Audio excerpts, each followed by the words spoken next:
হত্যা ও হামলা মামলায় সাবেক এমপি সালাম মুর্শেদী গ্রেফতার। সরকারের মেয়াদ কতদিন হবে তা সরকারই বলবে, ভয়েস অফ আমেরিকাকে ডক্টর ইউনুস। থামছে না গার্মেন্টস অস্থিরতা, 18 দফার দ্রুত বাস্তবায়ন চান শ্রমিকরা, গুজবে কান না দেওয়ার আহ্বান। বেক্সিমকো শেয়ার কারসাজিতে জড়িত 17 ব্যক্তি প্রতিষ্ঠানকে 428 কোটি টাকা জরিমানা। সুপার শপে পলিথিন নিষিদ্ধ, প্লাস্টিক দূষণ রোধে পুরোপুরি বন্ধের দাবি।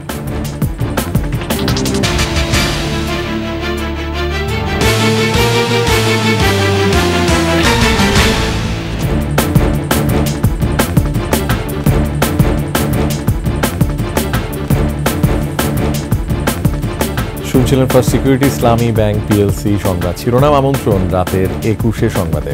আপনাদের সাথে আছি আমি রিয়াজ হাফিজ। দর্শক, 21 টেলিভিশনের সংবাদ একই সাথে সরাসরি দেখতে পাবেন আমাদের ফেসবুক পেজ www.facebook.com/2124 অনলাইনে। এছাড়া সাবস্ক্রাইব করতে পারেন www.youtube.com/21etv চ্যানেলে। সংবাদে আরও থাকছে: জুলাই অভ্যুত্থানে হতাহতদের সহায়তা অপ্রতুল, ভুয়া মুক্তিযোদ্ধাদের সম্পদ জব্দ করে তহবিল গড়ার আহ্বান।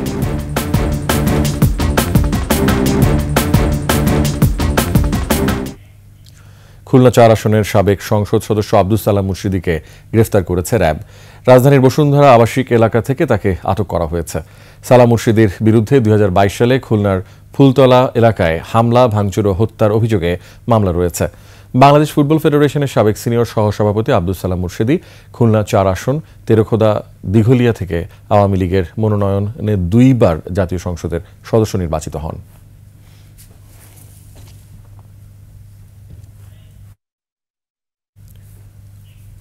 ডামি নির্বাচনের কারিগর সাবেক সচিব মোহাম্মদ জাহাঙ্গীর আলম এবং 2 সাবেক সংসদ সদস্য জ্যাকব ও গিনিকে বিভিন্ন মেয়াদে রিমান্ড দিয়েছে আদালত।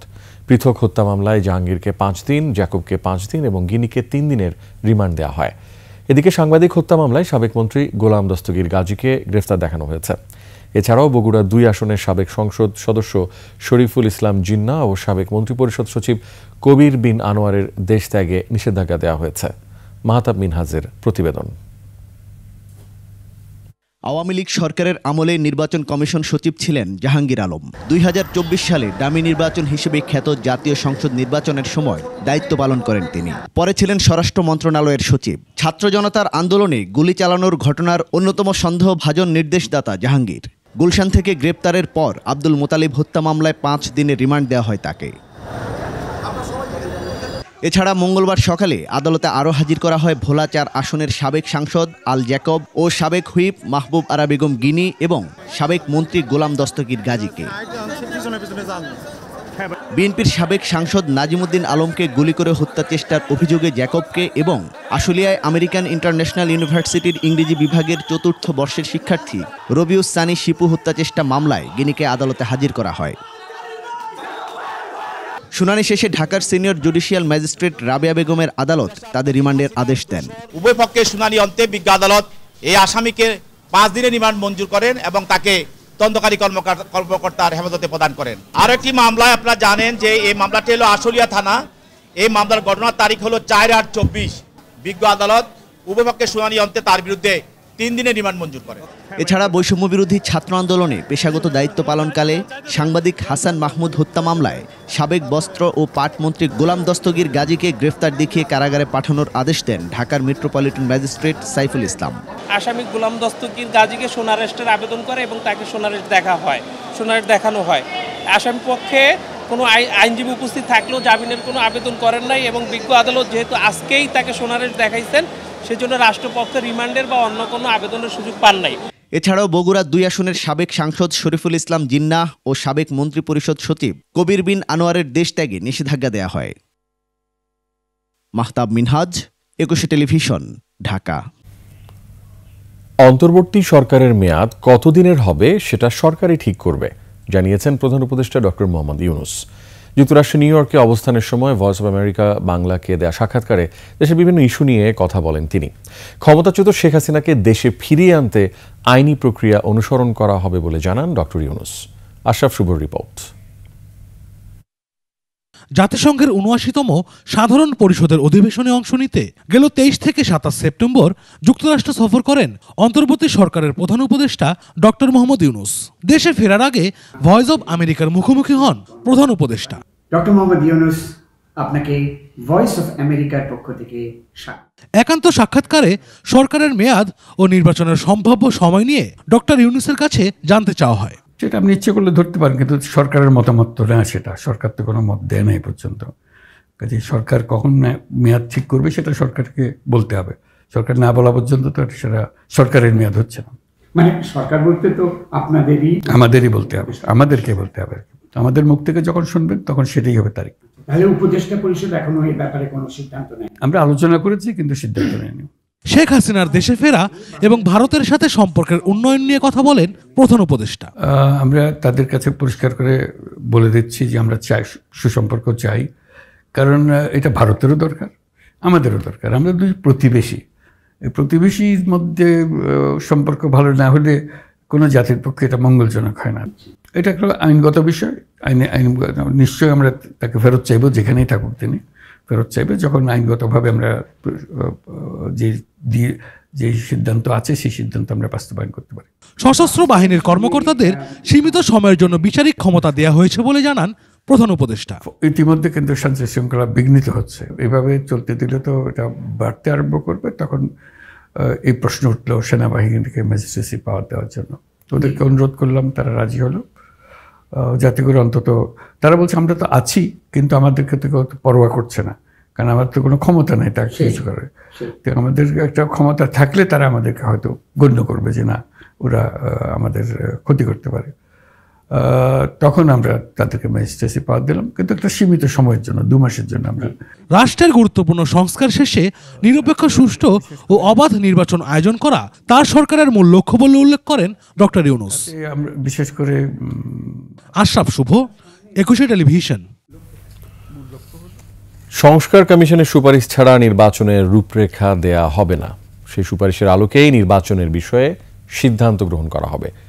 সমসাময়িক বিষয় নিয়ে মঙ্গলবার সাংবাদিকদের মুখোমুখি হন পররাষ্ট্র উপদেষ্টা। আরও জানাচ্ছেন মাহিলা ইসলাম। প্রধান উপদেষ্টার জাতিসংঘ সফর সহ সাম্প্রতিক বিষয় সম্পর্কে বিস্তারিত জানাতে আয়োজন করা হয় এই সংবাদ সম্মেলন। জাতিসংঘে আলোচনায় সবচেয়ে গুরুত্বপূর্ণ ছিল রোহিঙ্গা ইস্যু। সংকট সমাধানে জাতিসংঘ মহাসচিবকে গুরুত্বপূর্ণ ভূমিকা রাখার আহ্বান জানান প্রধান উপদেষ্টা। সমাধান নিহিত সীমান্তের ওই পারে, সমাধান আমাদের এখানে নিহিত না। আমরা তাদেরকে আশ্রয় দিয়েছি, তারা যাতে একটা মানবিক জীবনযাপন করতে পারে সেটার জন্য আপনারা সহায়তা করছেন, আরও সহায়তা প্রয়োজন, আমরা সহায়তা করছি, কিন্তু সমাধান হবে ওই পাশে যেখানে তাদেরকে ফিরে যেতে হবে। নির্বাচন নিয়ে সেনাপ্রধানের বক্তব্য সম্পর্কে নিশ্চিত কিছু জানেন না বলেই জানান উপদেষ্টা। যেই টাইম ফ্রেমটা উনি বলেছেন এটার সাথে আরও কিছু বক্তব্য ছিল, সেটাও আমার দেখে নিতে হবে যে আসলে সত্যি। 6টা কমিশন গঠন করা হয়েছে, তাদের নোটিফিকেশন বোধহয় 2-1 দিনের মধ্যে হবে। তাদেরকে 3 মাস সময় দেওয়া হয়েছে, অর্থাৎ এন্ড অফ ডিসেম্বর অথবা আর্লি জানুয়ারি তারা তাদের রিকমেন্ডেশন প্লেস করবে। তখন আরও কিছু স্টেক হোল্ডারের সাথে আলাপ আলোচনার প্রশ্ন আছে, তখন সত্যিকার অর্থে তখনই কিন্তু রোড ম্যাপটা ঠিক করা যাবে। তখন ভারতের সঙ্গে দুই দেশের সম্পর্ক এবং শেখ হাসিনা প্রসঙ্গেও কথা বলেন পররাষ্ট্র উপদেষ্টা।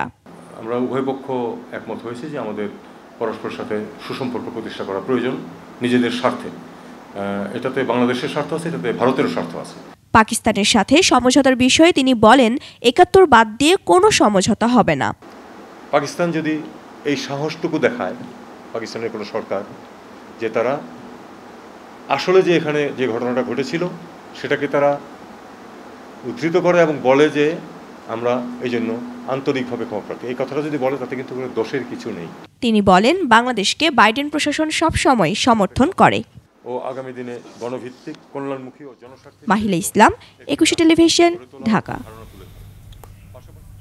18 দফা দাবি মেনে নেওয়ার পরও আন্দোলন করছেন সাভার ও আশুলিয়ার কয়েক কারখানা শ্রমিকরা। তাদের দাবি 18 দফার বাস্তবায়ন। শ্রমিকদের বিক্ষোভের কারণে চন্দ্র আশুলিয়া সড়কে সৃষ্টি হয়েছে তীব্র যানজটের। এতে দুর্ভোগে পড়েছেন বহু মানুষ। শ্রমিক নেতারা বলছেন তৃতীয় পক্ষ এখন শ্রমিকদের উস্কানি দিচ্ছে। সাভার ও গাজীপুর প্রতিনিধির পাঠানো ছবিতে আসিফ সুমিতের রিপোর্ট। মঙ্গলবার আশুলিয়ায় আবারও আন্দোলনে নামে তৈরি পোশাক কারখানার শ্রমিকরা। কোথাও শ্রমিকদের দাবি বকেয়া বেতন পরিশোধ, আবার কোথাও শ্রমিকরা দাবি করছে 18 দফার বাস্তবায়ন। মালিকরা আসলে কার্যকরীভাবে সেই দাবিগুলো মানে নেই। দিন রাত 24 ঘন্টা আমরা দেখেন কত মানুষ রাত বৃষ্টি ধরের মধ্যে বসে কষ্ট করতেছেন। এটা যত দ্রুত পারেন আমাদের সমাধান করে দেন। সেটা আমাদের 1 মাস সময় চাইছে, আমাদের এখন দেওয়া হয় না। আমরা কেন আজকে 1 তারিখ আমরা কেন আজ রাস্তায় আছি? এরই মধ্যে সরকারের মধ্যস্থতায় মেনে নেওয়া হয়েছে শ্রমিকদের 18 দফা দাবি। তবে প্রতিদিনই আন্দোলনে নামছে ভিন্ন ভিন্ন শিল্প কারখানার শ্রমিকরা। এজন্য বন্ধ করে দেয়া হয় বেশ কয়েকটি কারখানা। কলকারখানা, সেনাবাহিনী, ছাত্র সবাই মিটিং করছে, কোনো সিদ্ধান্ত দেওয়া হচ্ছে না। আমরা পাবো 1 মাসের স্যালারি, স্টাফরা পাবে 3 মাসের স্যালারি। আমাদের দাবি একটাই, টাকা দিবে, রাস্তা ছেড়ে দিব। সোমবার এক শ্রমিক মৃত্যুর ঘটনায় জাহাঙ্গীরনগর বিশ্ববিদ্যালয়ের সামনের সড়ক অবরোধ করে শিক্ষার্থীরা। এসব আন্দোলনে ভিন্ন উদ্দেশ্য থাকার অভিযোগ করছেন শ্রমিক নেতারা। শ্রমিকদের আমি উদ্দেশ্যে বলবো, আপনারা কারো কথায় কান না দিয়ে সুন্দর সুষ্ঠুভাবে আপনার শিল্পটাকে টিকিয়ে রাখেন। ওইভাবে প্রভাব বিস্তার করতে পারছে না, তারা পেছন থেকে কলকাঠি নাড়িয়ে এই পরিস্থিতিটাকে অন্যদিকে ধাবিত করার চেষ্টা করছে। কারখানা কর্তৃপক্ষ বলছে সংকট নিরসনে উভয় পক্ষকেই আন্তরিক হতে হবে। শ্রমিকদের মধ্যে সুন্দর সম্পর্ক এবং কর্মপরিবেশটা সুন্দর রাখলে আমার মনে হয় প্রোডাক্টিভিটি বাড়বে। যে দাবি দেওয়াগুলো ছিল, কিছু পিছনের শক্তি ছিল, কিছু তাদের নিজস্ব দাবি ছিল। এখন মোটামুটি তারা এই যে উপদেষ্টা সহকারে যে মিটিং হলো বিজিএমইতে, তারপরের থেকে অনেক তারা পজিটিভ। এদিকে ঝুট ব্যবসাকে কেন্দ্র করে মঙ্গলবার গাজীপুরের জরুনে সংঘর্ষ হয় বিএনপির 2 গ্রুপের মধ্যে। এ ঘটনায় আহত হয় 5 জন। আসিফ সুমিত, 21 টেলিভিশন। আশুলিয়ায় গুজবকে কেন্দ্র করে শ্রমিক পুলিশ মুখোমুখি করা হয়েছে বলে অভিযোগ করেছেন শ্রম উপদেষ্টা আসিফ মাহমুদ। গুজব ছড়িয়ে গার্মেন্টসে অস্থিরতা সৃষ্টি করা হচ্ছে বলে অভিযোগ উপদেষ্টার। জড়িতদের চিহ্নিত করার কাজ চলছে বলেও জানান তিনি। গুলিটা এসেছিল শ্রমিকদের ভেতরে অনুপ্রবেশ করা কারো পক্ষ থেকে, এবং ইতিমধ্যেই তাদেরকে শনাক্ত করা হয়েছে এবং তাদেরকেও আইনের আওতায় আনার ব্যবস্থা নেওয়া হচ্ছে। তার ফলে কিন্তু এই পরিস্থিতিটা তৈরি হয়েছে। আপনারা দেখেছেন দীর্ঘদিন ধরে শ্রম এলাকায় অসন্তোষ আছে, সেগুলোকে আমরা অ্যাড্রেস করার চেষ্টা করছি। অবশেষে আর্থিক শাস্তির আওতায় আনা হলো সালমান এফ রহমানের 17 সহযোগীকে। বেক্সিমকো লিমিটেডের শেয়ার কারসাজির অভিযোগে 17 ব্যক্তি প্রতিষ্ঠানকে 428 কোটি 52 লাখ টাকা জরিমানা করেছে বিএসইসি। বেক্সিমকো লিমিটেডের শেয়ার কারসাজির অভিনব ভয়ঙ্কর সব তথ্য এসেছে 21 টেলিভিশনের হাতেও। আরও জানাচ্ছেন মেহেদী হাসান। কিভাবে এবং কাদের দিয়ে শেয়ার কারসাজি করে পুঁজিবাজার লুট করতে হয় তার সবটাই জানা সালমানের। পুঁজিবাজারে তার অনুসারীর সংখ্যাও অনেক, তাই ভক্তরা তাকে দরবেশ ডাকতেই বেশি পছন্দ করেন। অবশেষে সালমান এফ রহমানের এমন 17 ভক্ত অনুরাগীকে জরিমানা করল পুঁজিবাজার নিয়ন্ত্রক সংস্থা বিএসইসি। বেক্সিমকো লিমিটেডের শেয়ার কারসাজির দায়ে 428 কোটি 52 লাখ টাকা জরিমানা করা হয়েছে। এত বড় অঙ্কের ফাইন কিন্তু আমাদের বাংলাদেশের পুঁজিবাজারের হিস্ট্রিতে আমরা দেখিনি। যেহেতু আমরা 5ই আগস্ট পরবর্তী সময়ে একটা সুশাসনের বাজার আশা করছিলাম, সবাই চাচ্ছিলাম যে যারা মাস্টার মাইন্ড তারা ধরা পড়ুক, তো তারই ফলশ্রুতিতে এই ধরনের একটা যে ঘোষণা আমরা দেখলাম, এটা নিঃসন্দেহে সাধুবাদ জানানোর দাবি রাখে। যদিও ঢাকা স্টক এক্সচেঞ্জের তদন্তে এসব কারসাজি অনেক আগেই ধরা পড়ে, কিন্তু শেখ হাসিনার আমলে শিবলি রুবায়তুল ইসলামের কমিশন বিষয়টি চেপে যায়, কোনো ব্যবস্থা নেয়নি। এর আগে পরেও এদের নাম বিভিন্ন সময়ে এসছে, বাট কখনই কিন্তু তারা বিচারের মুখোমুখি হয়নি, যেহেতু একটা পলিটিক্যাল প্রেশার ছিল। সাধারণ বিনিয়োগকারীদের এতে কোনো প্যানিক হওয়ার কোনো কারণ নাই, কারণ এটা যেহেতু বড়দের কাজ, তাদের কাছ থেকে যদি টাকা সঠিকভাবে আদায় হয় এবং সামনে কেউ কিন্তু এই ধরনের কাজ করার ক্ষেত্রে অনেক সতর্ক হয়ে যাবে। বেক্সিমকো লিমিটেডের শেয়ার কারসাজির ভয়ঙ্কর তথ্য এসেছে 21 টেলিভিশনের হাতে। বিভিন্ন বিও অ্যাকাউন্ট ব্যবহার করে কিভাবে বেক্সিমকোর শেয়ার কয়েকদিনেই 156% বাড়ানো হয় তার প্রমাণ রয়েছে। এদিকে 8টি আইপিও এবং একটি রিপিট আইপিও পরীক্ষা নিরীক্ষার সিদ্ধান্ত নিয়েছে পুঁজিবাজার নিয়ন্ত্রক সংস্থা বিএসইসি, যার মধ্যে বেস্ট হোল্ডিংস, ইন্ডিটেক্স এগ্রো, লুব্রেভ বাংলাদেশ, রিংশাইন টেক্সটাইলস রয়েছে। এসব আইপিওতে ব্যাপক অনিয়ম ও অর্থলোপাটের বিস্তর বিশ্বাসযোগ্য অভিযোগ রয়েছে। নিশ্চয়ই কমিশনের কাছে সাবস্টেন্সিয়াল কিছু তথ্য তারা এসছে বলে এই 9টা কোম্পানির কথা বলেছে। মেহেদী হাসান, 21 টেলিভিশন, ঢাকা। পাচার হওয়া অর্থ ফিরিয়ে আনতে 71টি দেশে mutual legal assistance request MLAR পাঠিয়েছে দুর্নীতি দমন কমিশন। তবে 27টি দেশ থেকে জবাব মিলেছে। ইউরোপীয় ইউনিয়নের প্রতিনিধি দলের সঙ্গে বৈঠকে এ তথ্য জানান দুদক মহাপরিচালক মোহাম্মদ আক্তার হোসেন। মাহিলা ইসলামকে সাথে নিয়ে বিস্তারিত জানাচ্ছেন দীপু শিকদার। অর্থ পাচার প্রতিরোধ ও পাচার হওয়া অর্থ ফিরিয়ে আনতে যেসব উদ্যোগ নেওয়া প্রয়োজন সেসব বিষয়ে ইউরোপীয় ইউনিয়নের প্রতিনিধি দলের সঙ্গে মঙ্গলবার বৈঠক করেন দুর্নীতি দমন কমিশন দুদকের কর্মকর্তারা। পরে এ নিয়ে কথা বলেন দুদক মহাপরিচালক। ইউরোপীয় ইউনিয়নের সদস্যবৃন্দ মানি লন্ডারিংয়ের ক্ষেত্রে এবং পাচারকৃত অর্থ পুনরুদ্ধারের ক্ষেত্রে আমাদেরকে সহযোগিতা করবেন মর্মে আশ্বস্ত করেছেন। পাচার হওয়া অর্থ ফিরিয়ে আনতে নেয়া নানা উদ্যোগ নিয়েও কথা বলেন তিনি। মানি লন্ডারিং অনুসন্ধান এবং তদন্তের ক্ষেত্রে যে প্রতিবন্ধকতাগুলো রয়েছে সেই বিষয়গুলো তুলে ধরেছি এবং যেসব দেশগুলোতে আমাদের পাচারকৃত অর্থ রয়েছে সেই সব দেশের সহযোগিতার ক্ষেত্রে তারা যেন আমাদেরকে সহযোগিতা করেন সে বিষয়ে আমরা সহযোগিতা চেয়েছি। এ বিষয়ে ইউরোপীয় ইউনিয়নের সহযোগিতা মিলবে বলে জানান দুদক মহাপরিচালক। 71টি MLAR পাঠিয়েছি বিভিন্ন দেশে। দীপু শিকদার, একুশে টেলিভিশন, ঢাকা। প্লাস্টিক দূষণ রোধে সুপার শপে বন্ধ হয়েছে পলিথিন ব্যাগের ব্যবহার। বিশেষজ্ঞরা বলছেন সুপার শপ ও নিত্যপণ্যের বাজারে কেনাকাটায় পরিবেশ বান্ধব বিকল্প ব্যাগ ব্যবহারে মানুষকে সচেতন করা গেলে সারা দেশেই পুরোপুরি বন্ধ করা সম্ভব পলিথিন। আইন বাস্তবায়নে নিয়মিত নজরদারি এবং রাজনৈতিক সদিচ্ছার উপরও জোর দিচ্ছেন তারা। শিউলি শবনমের প্রতিবেদন। প্রথম দেশ হিসেবে 2002 সালে পলিথিনের বিক্রি এবং ব্যবহার নিষিদ্ধ করে বাংলাদেশ। কিন্তু নিষিদ্ধের 22 বছর পরেও বাজারে এলে মনে হবে না দেশে পলিথিন অবৈধ। ক্ষতিকর এই পলিথিন ও একবার ব্যবহার্য প্লাস্টিক বন্ধে অতীতে বিভিন্ন পদক্ষেপ নেওয়া হলেও তার কোনোটাই ফলপ্রসূ হয়নি। কিন্তু ক্রেতা বিক্রেতারাই বা কতটা জানেন দেশে অনেক আগে থেকেই পলিথিন নিষিদ্ধ? জানতাম না যে এটা নিষিদ্ধ আরো অনেক আগে, কিন্তু মার্কেটে কেন পাওয়া যায়? পরিসংখ্যান বলছে শুধুমাত্র রাজধানীতেই প্রতিদিন পলিথিন ব্যাগ ব্যবহার হয় 8 কোটির উপর। উৎপাদিত হচ্ছে 750 মেট্রিক টন প্লাস্টিক বর্জ্য। ব্যবহার শেষে এই ব্যাগ জলাবদ্ধতা তৈরির পাশাপাশি মাটি, নদী, নালা, সমুদ্রে গিয়ে পরিবেশ দূষণ সহ চরম স্বাস্থ্য ঝুঁকি বাড়াচ্ছে।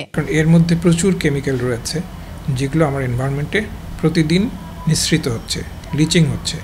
এর ফলে আমার জলজ প্রাণী, উদ্ভিদ আক্রান্ত হচ্ছে, ক্ষতিগ্রস্ত হচ্ছে এবং এটা ফুড চেইনে চলে যাচ্ছে। এমন বাস্তবতায় 1 অক্টোবর থেকে সুপার শপগুলোতে পলিথিন ব্যবহারের উপর নিষেধাজ্ঞা জারি করেছে সরকার, যা কার্যকর হয়েছে। প্রচারণ আরো 15 দিন আগে থেকেই আমরা চালিয়ে যাচ্ছি। কিন্তু উৎপাদন বন্ধ না করে সুপার শপে আইন প্রয়োগ কিংবা পলিথিন বন্ধের উদ্যোগ কতটা ফলপ্রসূ হবে এমন প্রশ্ন উঠছে। সরকারের কাছে অনেক চ্যালেঞ্জ আছে, তো তার মধ্যে এটাও একটা চ্যালেঞ্জ যে আইনগুলোকে মানানো। পরিবেশ বান্ধব বিভিন্ন প্রাকৃতিক উপকরণ দিয়ে পলিথিনের বিকল্প ব্যাগ উৎপাদনে ক্ষুদ্র উদ্যোক্তাদের ঋণ সহায়তা দিয়ে উদ্বুদ্ধ করার পরামর্শ বিশেষজ্ঞদের। পাটের তৈরি, তন্তুর তৈরি এই ব্যাগ যাতে সাধারণ মানুষের কাছে পৌঁছে যায় এবং সর্বত্র পাওয়া যায়। রিসাইকেল করা যায় না এমন প্লাস্টিক পণ্য ব্যবহার বন্ধে আইন প্রয়োগের পাশাপাশি জনসচেতনতা বাড়ানোর উপর বেশি জোর দিচ্ছেন পরিবেশবাদীরা। শিউলি শবনম, একুশে টেলিভিশন, ঢাকা। যাদের রক্ত আর কফিনের মিছিলে গড়ে উঠেছে অভ্যুত্থানের বাংলাদেশ, সেই বীর যোদ্ধাদের ঠিক কতটা মূল্যায়ন করছে রাষ্ট্র? জুলাই আগস্ট আন্দোলনের নিহতের পরিবারকে 5 লাখ আর আহতদের প্রত্যেককে 1 লাখ টাকা অনুদানের ঘোষণায় এমন প্রশ্ন মানবাধিকার কর্মী এবং আইন বিশেষজ্ঞদের। 71-এর ভুয়া মুক্তিযোদ্ধাদের চিহ্নিত করে তাদের সম্পদ বাজেয়াপ্ত এবং বরাদ্দকৃত ভাতা বাতিল করে তা 24-এর শহীদ ও আহতদের জন্য বরাদ্দ দেওয়ার পরামর্শ দিচ্ছেন অনেকে। আরও জানাচ্ছেন শিউলি শবনম। নওগাঁর তরতাজা যুবক সাজ্জু হোসেন 3 আগস্ট ছাত্র জনতার আন্দোলনে মাথায় আঘাতের পর পুরো শরীরই যার পক্ষাঘাতগ্রস্ত। থেমে গেছে বাকশক্তি। আর কখনো স্বাভাবিক জীবনে ফিরবেন কিনা নিশ্চয়তা নেই তারও। 19 জুলাই সাভারে মিছিলে পুলিশের গুলিতে দৃষ্টিশক্তি হারান 25 বছর বয়সী শুভ। 2 সন্তানের বাবা শুভ কাভার্ড ভ্যান চালালেও চোখ হারানোয় ফিরে যেতে পারবেন না আগের পেশায়। অনিশ্চিত ভবিষ্যৎ নিয়ে হতাশ। ডাক্তার বলছে আর কি চোখের রেটিনা নষ্ট হয়ে গেছে, ওই চোখে দেখার সম্ভাবনা আর নেই। ধূসর অন্ধকার ছাড়া মানুষগুলোর চোখে যেন আর কোনো কিছুই নেই। সরকারি হিসেবে ছাত্র জনতার অভ্যুত্থানে শহীদ হয়েছেন 717 জন, আহত হয়েছেন 25,000-এর বেশি। অভ্যুত্থানে শহীদ এবং আহতদের জন্য এখন পর্যন্ত 100 কোটি টাকার ফান্ড গঠন করা হয়েছে।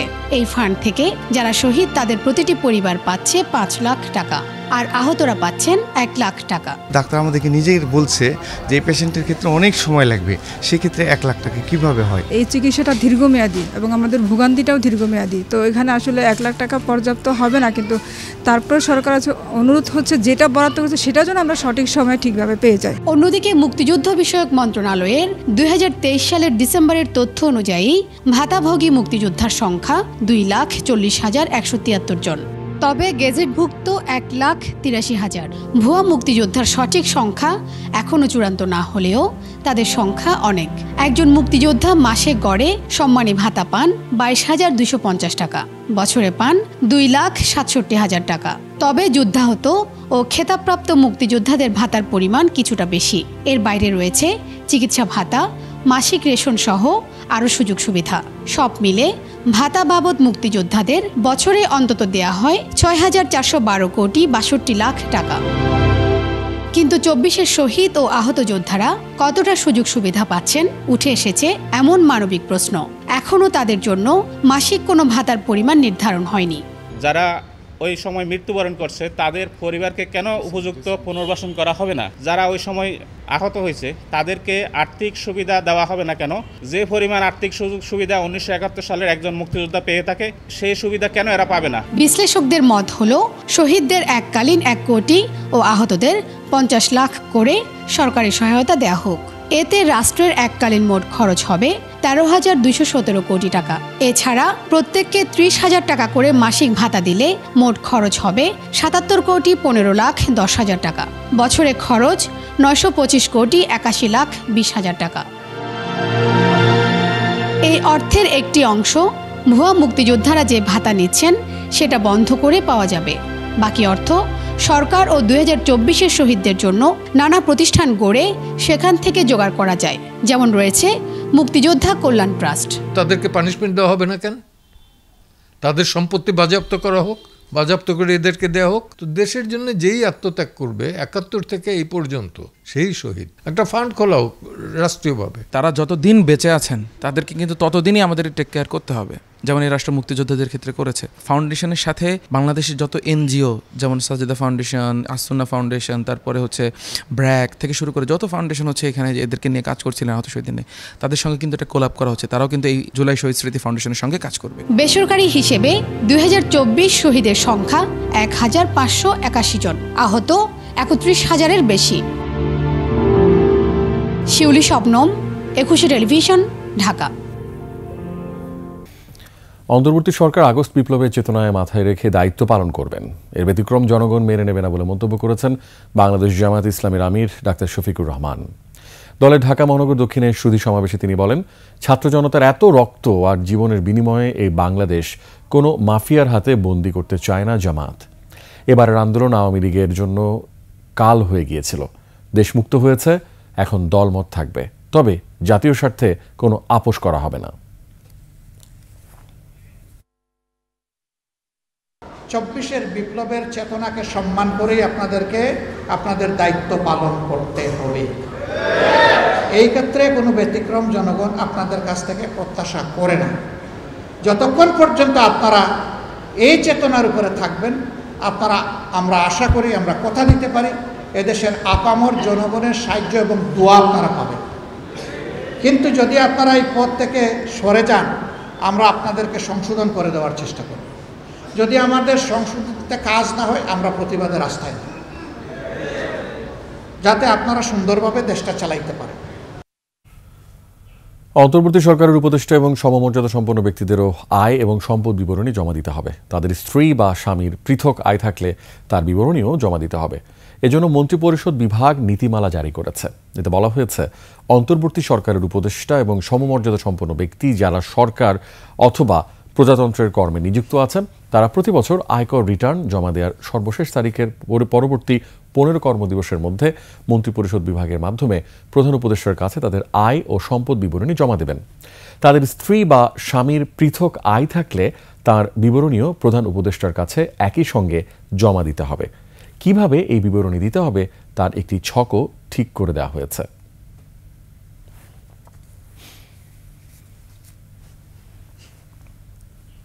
ছাত্র জনতার অভ্যুত্থানের পর যেসব পুলিশ সদস্য এখনও কাজে যোগ দেননি তাদের ক্রিমিনাল বলে উল্লেখ করেছেন স্বরাষ্ট্র উপদেষ্টা মোহাম্মদ জাহাঙ্গীর আলম চৌধুরী। সচিবালয় আইন শৃঙ্খলা কমিটির দ্বিতীয় সভায় আসন্ন দুর্গাপূজা নির্বিঘ্ন করার বিষয়ে সর্বোচ্চ ব্যবস্থা নেওয়ার সিদ্ধান্ত হয়। চিহ্নিত সন্ত্রাসীদের বিরুদ্ধে কঠোর পদক্ষেপ গ্রহণ এবং মাদকের অপব্যবহার ও মাদক চোরাচালান রোধেও আসে কঠোর নির্দেশনা। সভা শেষে স্বরাষ্ট্র উপদেষ্টা পুলিশ পুনর্গঠন প্রসঙ্গে সাংবাদিকদের এক প্রশ্নে যারা এখনও যোগদান করেনি তাদের আইনের আওতায় আনার কথা বলেন।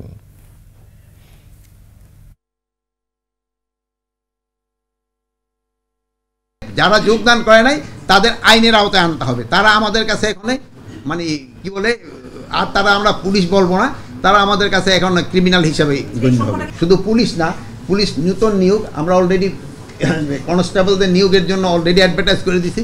কিছুদিনের ভিতরে, আজকে কি কালকের ভিতরে আপনারা দেখবেন এসআই নিয়োগের ক্ষেত্রেও কিন্তু আপনারা পেয়ে যাবেন। আমরা আনসারের ক্ষেত্রেও নতুন নিয়োগের ব্যবস্থা করতেছি এবং বিজিবির ক্ষেত্রেও আমরা নতুন নিয়োগের ব্যবস্থা করতেছি। পুলিশ আইনের অসঙ্গতিগুলো সংস্কারের পাশাপাশি একগুচ্ছ প্রস্তাব করেছে বেসরকারি সংগঠন রাষ্ট্র সংস্কার আন্দোলন। জাতীয় প্রেসক্লাবে এক আলোচনায় বক্তারা বলেন, রাজনৈতিক হস্তক্ষেপের কারণে শিক্ষার্থীদের কোটা বিরোধী আন্দোলন চলাকালে পুলিশ বিতর্কিত ভূমিকা পালন করে। এ ধারা থেকে বের হতে নিয়োগ, বদলি ও পদোন্নতিতে প্রভাবশালী ব্যক্তির সুপারিশ ফৌজদারি অপরাধ বলে গণ্য করার প্রস্তাব করা হয়। পুলিশটা তৈরি করা হয়েছিল একজন ক্ষমতাসীন একটা গ্রুপের ক্ষমতাকে কুক্ষিগত করে তাকে ক্ষমতা রাখার জন্য। এটা ইজ দ্য বেসিক প্রিন্সিপাল। তো 47-এর পরে সরকার মানে শাসন ব্যবস্থার পরিবর্তন হয়েছে, কিন্তু ক্ষমতার লোভী ব্যক্তিদের পরিবর্তন হয়নি। ক্ষমতার আগে যে যাই বলুক না কেন, যাওয়ার আগে ক্ষমতায় যাওয়ার পরে এই পুলিশিংটা তাদের যেহেতু ফেভার করেছে, পছন্দ হয়েছে, চেঞ্জ হয় নাই। বিএনপি নেতা ডাক্তার শাহাদাত হোসেনকে চট্টগ্রাম সিটি কর্পোরেশনের মেয়র ঘোষণা করে রায় দিয়েছেন আদালত। একই সঙ্গে আগামী 10 দিনের মধ্যে গেজেট প্রকাশের নির্দেশ দেওয়া হয়েছে।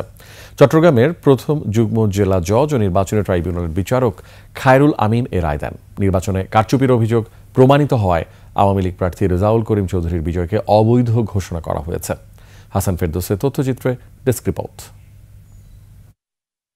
2021 সালের 27 জানুয়ারিতে হয় চট্টগ্রাম সিটি কর্পোরেশন নির্বাচন। এতে আওয়ামী লীগ প্রার্থী রেজাউল করিম চৌধুরী 3,79,248 ভোট পেয়ে জয়লাভ করেন বলে ঘোষণা করেন নির্বাচন কমিশন। নির্বাচনে জয়ী প্রার্থীর প্রধান প্রতিদ্বন্দ্বী ছিলেন বিএনপি নেতা ডাক্তার শাহাদাত হোসেন। তিনি 52,489 ভোট পেয়েছিলেন। নির্বাচনের পর তিনি 24 ফেব্রুয়ারি কারচুপির অভিযোগে চট্টগ্রাম প্রথম যুগ্ম জেলা জজ ও নির্বাচনী ট্রাইব্যুনালের বিচারক খায়রুল আমিনের আদালতে 9 জনকে বাদী করে ভোটে কারচুপির মামলা করেন।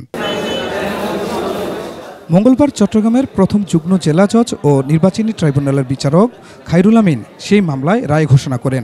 বাদীপক্ষের আইনজীবী অ্যাডভোকেট আরশাদ হোসেন জানান, কারচুপি প্রমাণিত হওয়ায় সাবেক মেয়র রেজাউল করিম চৌধুরীর বিজয়কে অবৈধ ঘোষণা করা হয়েছে। আদালত বাদীর প্রার্থিত মতে 3টা অর্ডার দিয়েছেন। একটা হচ্ছে অবৈধ সরকারের আমলে নির্বাচিত ডিক্লারেশনকৃত যে গ্যাজেট, সেটাকে বাতিল ঘোষণা করেছে। ডক্টর শাহাদাত সাহেবকে বৈধ ঘোষণা করেছে নির্বাচনে, এবং 10 দিনের মধ্যে ওনাকে দায়িত্ব বুঝিয়ে দেওয়ার জন্য ডিরেকশন দিয়েছে। রায় নিয়ে সন্তুষ্টির কথা জানান ডাক্তার শাহাদাত হোসেন। এই রায় যেটা আজকে অন্তর্বর্তীকালীন সরকারের আমলে ডক্টর ইউনূসের নেতৃত্বে আমরা আজকে পেয়েছি, আজকে বিচার বিভাগ যে স্বাধীন এবং আইনের শাসন যে প্রতিষ্ঠা হয়েছে, এই রায়ের মাধ্যমে সেটা প্রতীয়মান হয়েছে। 5 আগস্ট শেখ হাসিনা সরকারের পতনের পর 19 আগস্ট সিটি কর্পোরেশনের মেয়রদের অপসারণ করে প্রজ্ঞাপন দিয়েছিল স্থানীয় সরকার বিভাগ। খুরশিদ আল মুকুল, ডেস্ক রিপোর্ট, 21 টেলিভিশন। সুনামগঞ্জের ধর্মপাশায় আশ্রয়ণ প্রকল্পের ঘরে আগুনে 2 নারী সহ একই পরিবারের 6 জনের মৃত্যু হয়েছে। আগুনের সূত্রপাত সম্পর্কে এখনও কিছু জানা যায়নি। সুনামগঞ্জ প্রতিনিধি আব্দুল সালামের তথ্যচিত্রে ডেস্ক রিপোর্ট। সোমবার মধ্যরাতে উপজেলার জয়শ্রী ইউনিয়নের সীম এলাকায় আশ্রয়ণ প্রকল্পের একটি আধা পাকা ঘরে আগুন লাগে। সে সময় ঘরের দরজা ভেতর থেকে লাগানো ছিল। খবর পেয়ে পুলিশ এসে স্থানীয়দের সহযোগিতায় ভেতরে ঢোকে। দেখা যায় সব পুড়ে ছাই হয়ে গেছে। দগ্ধ হয়ে মারা গেছে এমারুল, তার স্ত্রী পলি আক্তার, তাদের 4 সন্তান পলাশ, ফরহাদ, ফাতিমা ও উমর ফারুক।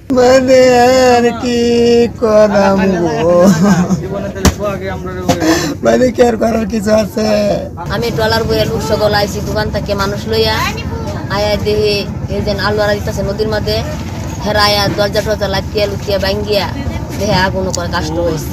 মানুষে মাছ মারতেছে বলতেছে আগুন আগুন, পরে আমরা উঠছি দরজা তালা বাড়ি তুইছে জিনিস দিয়ে, তো বাড়িবার কোনো নাই, রাস্তা নাই বাড়িবার। তারা তো এমনিই খেটে খাওয়া মানুষ, আর ঋণগ্রস্ত হলে তো আশেপাশে আমরাও, যেহেতু আমি চেয়ারম্যান, তাহলে হয়তো আমরা হয়তো কোনো না কোনো ভাবে হয়তো কারো দরবার বা কারো অভিযোগ এটা আমরা শুনতাম, এরকম কোনো আমরা আমাদের কাছে এরকম কিছু আসে নাই।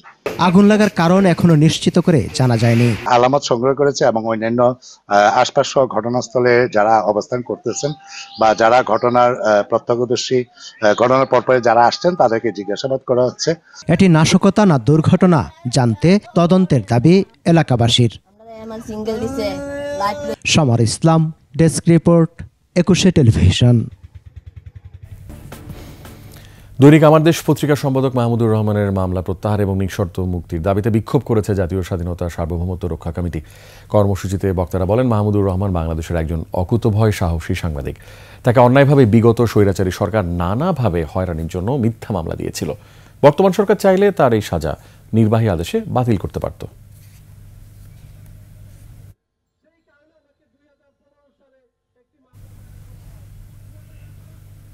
বাণিজ্য সংবাদ।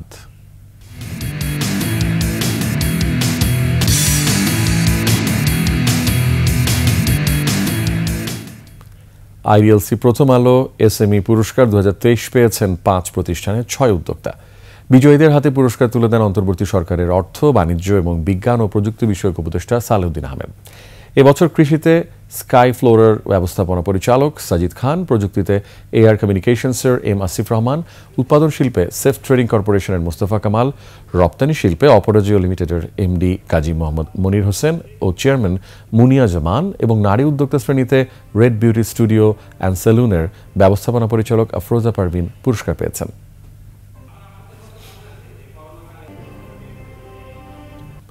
বিশ্বকাপ আনো স্লোগান নিয়ে নারী টি20 বিশ্বকাপ উপলক্ষে নতুন ক্যাম্পেইন শুরু করেছে টফি অ্যাপ। 3 অক্টোবর থেকে ডিজিটাল বিনোদন প্ল্যাটফর্ম টফিতে দেখা যাবে আইসিসি নারী টি20 বিশ্বকাপের ম্যাচগুলো। এছাড়া কুইজে অংশ নিয়ে পুরস্কার হিসেবে জিতে নেওয়ার সুযোগ রয়েছে ঢাকা দুবাই এয়ার টিকিটও। বিকাশের মাধ্যমে টফি সাবস্ক্রিপশন করলে 10% ক্যাশব্যাক পাওয়া যাবে।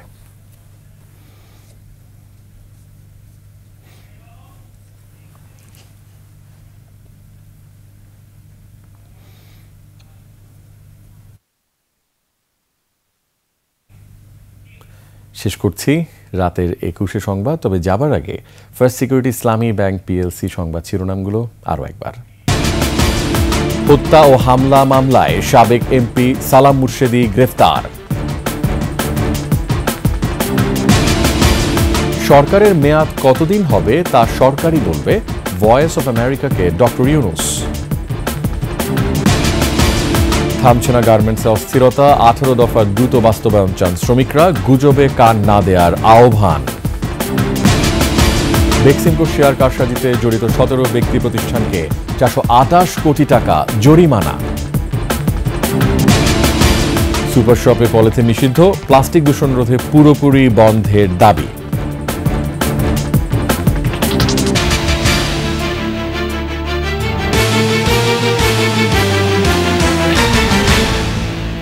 সর্বশেষ সংবাদ জানতে ডায়াল করুন 2021 নম্বরে আর ভিজিট করুন 21.tv.com ওয়েবসাইটে।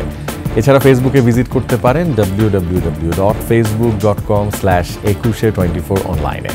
এছাড়া সাবস্ক্রাইব করতে পারেন www.youtube.com/21etv চ্যানেলে। এতক্ষণ সঙ্গে থাকার জন্য অসংখ্য ধন্যবাদ। আমাদের পরবর্তী সংবাদ রাত 1টায় দেখার আমন্ত্রণ রইল।